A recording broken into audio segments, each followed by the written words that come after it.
Hello my dear student, आपका हमारे channel पर स्वागत है। प्यारे विद्यार्थियों, आज के इस वीडियो में हम जो है आपकी जो बुक है फ्लेमिंगो, उस बुक के 10 इम्पोर्टेंट क्वेश्चन करने वाले हैं जो कि आपके लिए परीक्षा में के हिसाब से बहुत ही महत्वपूर्ण हैं। आप इनको पढ़ें, बार बार पढ़ें। आपको उसको रटने की कोई आवश्यकता नहीं है। अगर बार बार इसको दोहराएंगे तो आपको निश्चित रूप से याद हो जाएंगे। तो आइए हम वीडियो को शुरू करते हैं। सबसे पहला वाला जो प्रश्न है वो है, What were the after effects of the unpleasant incident that the author had gone through? Actually deep part का क्वेश्चन है। प्रश्न ये कि भाई what were the after effects, क्या प्रभाव पड़े अनप्लीजेंट इंसिडेंट, जो घटनाक्रम लेखक के साथ में घटा, उसके बाद लेखक को कैसा महसूस हुआ या उस पर क्या प्रभाव पड़े। तो उसका उत्तर जो होगा, आफ्टर द इंसिडेंट, जो घटना उसके साथ घटी, जो पानी में डूबता डूबता बचा था, ऑथर फेल्ट एक्सट्रीमली वीक। उस घटना के बाद लेखक जो है बहुत ही कमज़ोर महसूस कर रहा था। He shook and cried when the he lay on his bed, जब अपने बिस्तर पर लेटा तो वह चीख रहा था और कराह रहा था। उसकी पूरी बॉडी जो थी दर्द कर रही थी। He could not eat anything, उसने कुछ भी नहीं खाया। Fear kept on haunting him for days, और कई दिनों तक जो है उसको डर जो था, जो डूबने का डर था, वो लगातार वो डर जो है उसको घेरे रहा, लगातार डरा डरा सा रहा।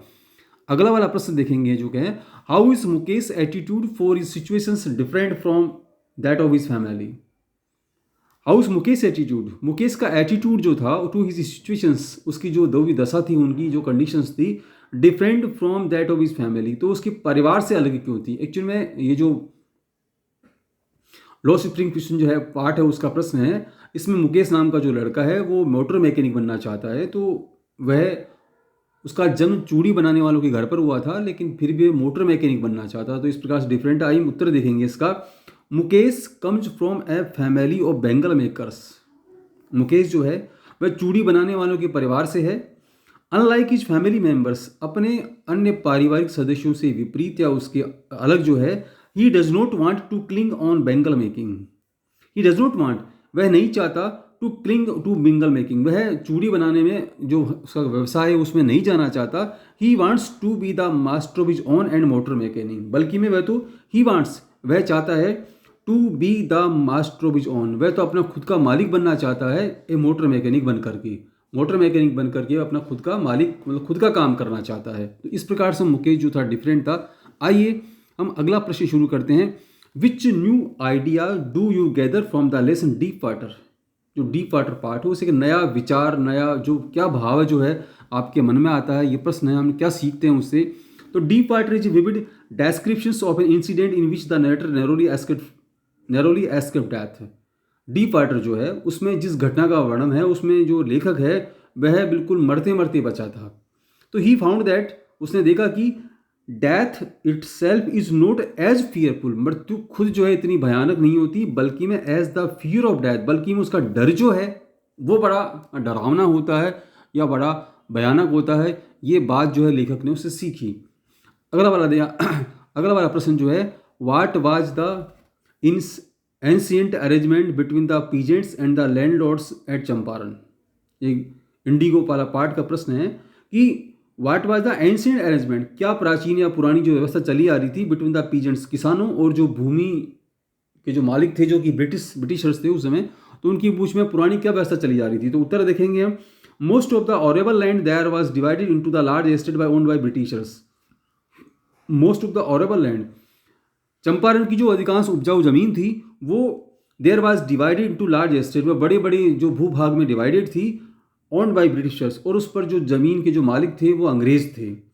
The landlords compare that to plant indigo in the 50% of their land, और जो जमीन के मालिक थे उस बात का दबाव बनाया करते थे किसानों पर कि वे 15% जमीन के ऊपर नील की खेती करें, and surrenders the entire harvest, और पूरी की पूरी फसल जो है वह ऐसे कैसे किसानों को दे दें, तो उसमें उसको किसानों को किसी प्रकार का कोई हिस्सा जो था नहीं मिला करता था। इस प्रकार की व्यवस्थाओं पर कायम थी।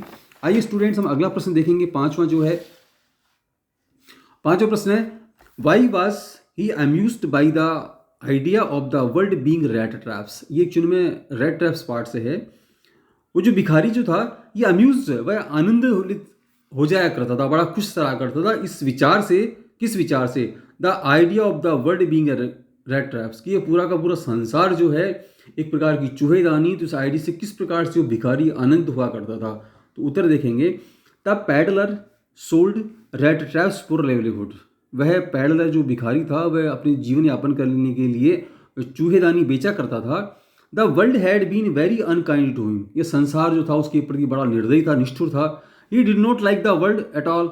और वह संसार को पसंद भी नहीं किया करता था। So equating the world with such a big bad things. इसलिए उस संसार की तुलना बुरे से किया करता था।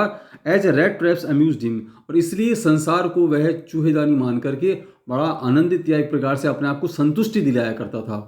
अगला प्रश्न देखेंगे स्टूडेंट्स हम। What is the misadventures that William Douglas speak about. क्या मिस एडवेंचर्स, क्या दुर्घटना जो है घटी जिसके बारे में डगलस जो है, जो कि डीप वाटर के नरेटर हैं, वो वर्णन करते हैं। तो the misadventures that Douglas speak about is of the narrowly escape by the death from drowning in the YMCA pool. The misadventure, जो दुर्घटना या घटना जो घटी डगलस के साथ में, जो बताया करते हैं अबाउट इज, वो थी narrowly escaping the death from drowning, कि वो डूबते डूबते या बचे थे हम कहाँ पर, इन द YMCA पुल में। YMCA पुल में, जो कि वैसे तो सुरक्षित माना जाता था, उसमें डूबते डूबते बचे थे। और ये घटना किस लिए घटी? When he was thrown into the deep water, जब गहरे पानी में उसको उठा के फेंक दिया गया। By A bruiser of a boy, जब एक अच्छी खासी कदकाठी के लड़के ने उनको उठा करके फेंक दिया था और वो मरते मरते बचे थे, तो ये दुर्घटना उनके साथ में घटी। अगला वाला प्रश्न देखेंगे dear student. Where was it most likely that the two girls would find work after school. Where was it most likely that, सर्वाधिक जो थी वो two girls would find work after school, school करने के बाद वो लड़कियां कहाँ काम किया करती थी। तो it was most likely that the two girls Sophie and Johnsy would find work in biscuit factory. Actually biscuit factory में वो काम देखती थी आफ्टर लिविंग देयर स्कूल। अपने स्कूल को छोड़ने के बाद में वो बिस्कुट की फैक्ट्री में काम किया करती थी। अगला वाला प्रश्न जो है, why do most celebrities hate to be interviewed. अधिकांश सेलिब्रिटी जो है वो इंटरव्यू से घृणा क्यों करती है, उसको पसंद क्यों नहीं करती है? तो मोस्ट सेलिब्रिटीज फील दैट, अधिकांश जो सेलिब्रिटीज हैं, जो विशिष्ट लोग हैं, वो फील करते हैं कि interviews victimise them. Actually interviews जो है उनको विक्टिमाइज करते हैं, उनकी तरह से प्रताड़ित करते हैं, शोषित करते हैं। फॉर देम, उनके अनुसार interviews are unwarranted intrusions into the privacy of their life. और वे इंटरव्यू जो होते हैं एक प्रकार से उनकी जो व्यक्तिगत जिंदगी होती है उसको वो डिस्टर्ब करते हैं। दे सम हाउ डाइमिनिश देम, और इस प्रकार से उनकी व्यक्तिगत निजी जो जिंदगी होती हैं उसको एक प्रकार से वो बर्बाद करते हैं या उसमें अवांछित जो है इंटरफेयर करते हैं। ऐसा कई सेलिब्रिटीज़ का मानना है। इसलिए अधिकांश जो सेलिब्रिटीज़ हैं, कई सेलिब्रिटी वो इंटरव्यू को ऐसे घृणा करती हैं। अगला वाला प्रश्न देखेंगे, what explanations does the author offer for the children not wearing footwear.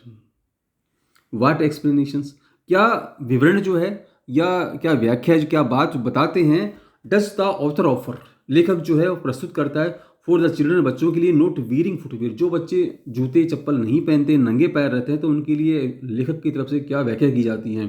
The author does not accept the argument of some people that it is the tradition of the stay बैरफुट।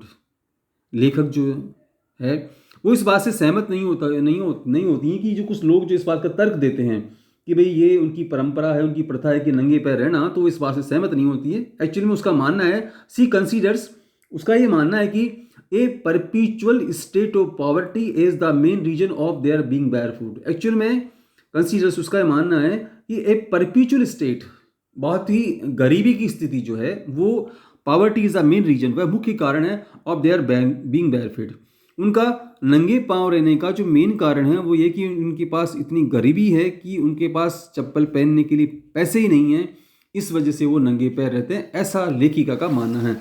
अगला वाला और आखिरी प्रश्न देखेंगे डियर स्टूडेंट आज का जो है, why were some villagers sitting on the back benches of the class that day. उस दिन जो है, ये एक्चुअली लास्ट लेसन जो है उस पार्ट का क्वेश्चन है, उस दिन जो पीछे की बेंच थी क्लास पर, गाँव वाले क्यों बैठे हुए थे? तो सम villagers were sitting on the back benches of the class as they were sorry that they had not gone to school. Some villagers, कुछ गांव वाले जो है sitting on the back benches, पीछे की बेंचेस पर बैठे हुए थे, of the क्लास में, as they were sorry that they had not gone to school. उनको इस बात का खेद था, दुख था कि वे स्कूल नहीं जा पाए। They also wanted to thank M. Hamel for his sincere service. इसके साथ साथ वे जो हैं श्रीमान जो M. Hamel जो कि अध्यापक थे, उनको इतने वर्षों की जो उन्होंने सेवाएं दी थी, अच्छी सेवाएं दी थी, उसके प्रति अपना आभार प्रकट करने के लिए आए थे। डियर स्टूडेंट्स, आपको ये वीडियो कैसा लगा? निश्चित रूप से डियर स्टूडेंट्स, ये परीक्षा के हिसाब से क्वेश्चन जो बड़े इंपॉर्टेंट है, अगर आप इनको पढ़ेंगे, मेरा मानना है कि आपको बड़े बेनिफिशियल रहेंगे। साथ साथ आप जो है हमारे चैनल को सब्सक्राइब जरूर करें, ताकि इसी प्रकार से जो अच्छे अच्छे क्वेश्चन का वीडियो लगातार आपको मिलते रहें। धन्यवाद।